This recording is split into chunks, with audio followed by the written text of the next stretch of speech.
how does a child like just appreciate the people that they have and realize that like people are helping them instead of just like, oh, I don't I don't want to listen to my parents because they're boring, or I don't want to listen to these authority figures because I'm having fun right now. Right. I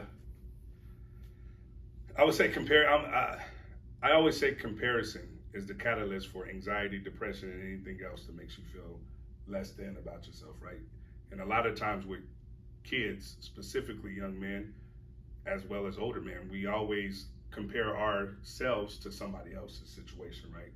I compare my chapter 1 to your chapter 10, and I'm going to always be upset because I don't know how you're this good at this, and I'm that. Well, I just started, and you've been at it for a year, so that's why. But I don't conceptualize that. So, to that point, what young men can do is step back for a minute, right? Like you said, step outside of themselves, and I want you to think about this. Do you have the ability to wake up in the morning in a bed with blankets or just in a house, right? Do you have the ability to wake up in the morning and not worry about where you're going to get food? Do you have the ability to wake up in the morning or just wake up period and not worry about the basic necessities that a lot of people in the world actually have to think about because they don't know where it's going to come from and they don't know if they're going to have that.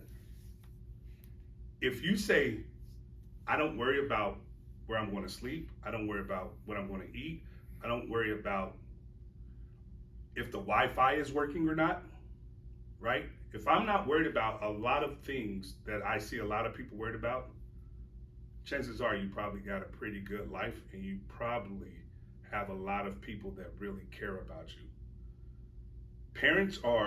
We are designed naturally to care, but we were once kids. And it's not that we think we know everything. It's chances are we've probably done what it is that you're actually doing right now, and we just don't want you to go the way we went. Because it's a cycle, right? And once we're cognizant of that cycle, we can see it, and once we start to see it, it's like, ooh, I don't want that to happen. So we get so over-involved. So it's not that we get so over-involved and we don't want it to happen that sometimes we forget. We just have to step back and allow it to happen and be there to make sure whenever it happens, or if it does, hey, I'm there to guide you out of it. So sometimes we can be overbearing, especially fathers. We can be overbearing because we never want the young men in our lives, particularly our sons, our nephews, or whoever it may be. We don't never want the young men in our lives to repeat what it is that we did. We always want you to be better than us. So understand that. I say change your mindset, right? Your focus, and I'll leave you with this. Your focus affects your beliefs. Your beliefs affect your feelings. Your feelings will affect or have an effect on the way you function. And that's that. So don't look at your parents, specifically your father, because that's the topic. Don't look at your father as a person that's trying to hurt you or harm you or overbearing. And if your father wasn't there, let's put this out there. I promise we'll wrap up.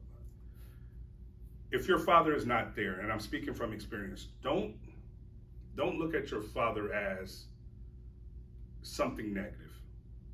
Take in consideration your father had something that he dealt with. He had traumas that he did not know about. He had issues that he didn't know how to navigate. So take that feeling that you're feeling, possibly, and apply that to your father's situation. Apply some grace. Say you forgive him, and move along at that moment. I promise you, it'll help you out a lot. So, man, this is really good. I mean, I have so much more questions, but I have like one more big important one. It especially pertains to me. As a child with, I'll say, with a lot of advantages in life, I'm blessed to have almost everything I have. I feel bad for like the people who don't have this type of stuff. So me in my place of advantage, how do I appreciate that and how do I do more? Because I see my dad work hard every day. I have a lot of nice stuff, and I do love to appreciate them, and I'm very grateful for what he's providing for me. But then, how do I in turn appreciate that? How do I become better so I can provide? Because that's what I want to do. I have a lot of big goals so I can really just support my family and make them proud. That's what I want to do. Do what you're doing. It's that simple. It seems like that's it. Yeah. Do exactly what you're doing. Don't put too much pressure on yourself. Be exactly the way you are. Like you said in the beginning, the biggest challenge that you have was learning how to get out your own way or learning how to get over yourself. That's it. You have goals. Accomplish your goals. The biggest compliment to a parent, right? Is like, since we're talking about men, the biggest compliment for a man to a son or a man to his mother or a child to a parent, the biggest thank you you can ever give is to be something, to apply application, to use the tools and the information and the resources that you were provided to actually become and do something. That is the biggest thing. No matter what it is, we don't have to like it, we don't have to agree with it. But if you're out there and you're a positive citizen, you become a positive role model. That's a win-win for me, because all I ever want you to do is be better than I ever was, right? So that's the biggest thing. Like I said, I just told people, my father, he was in the Army, and yeah, we didn't have a relationship growing up, but I knew him, and then I joined the Marine Corps. When I retired, I had a conversation with my father. It was a very heart-touching conversation. He told me, he said, "Look, man, I'm proud of you. All I ever wanted y'all to do was be better than I ever was. And I'm looking at you, you are a better father than me." He said, you joined the service, like you became what I wanted, and that's all I can ever ask for. So in simplicity, to answer that question, take the ball and just run with it, man. Like, do exactly what you're doing. Just keep it up. Thank you. That's all I can say right now. But obviously, there's a lot of talk. But in summary, because I love to summarize, so I can remember it and I can retain it. What is the step? So from everything we talked about, what is the steps that we can do, and what's the biggest takeaway from this conversation right now, so someone can apply it at home? I'm going to summarize this whole conversation with principles, 5 of them. Start. Be consistent. Don't be afraid to mess it up. Be humble, and most importantly, be patient. Period.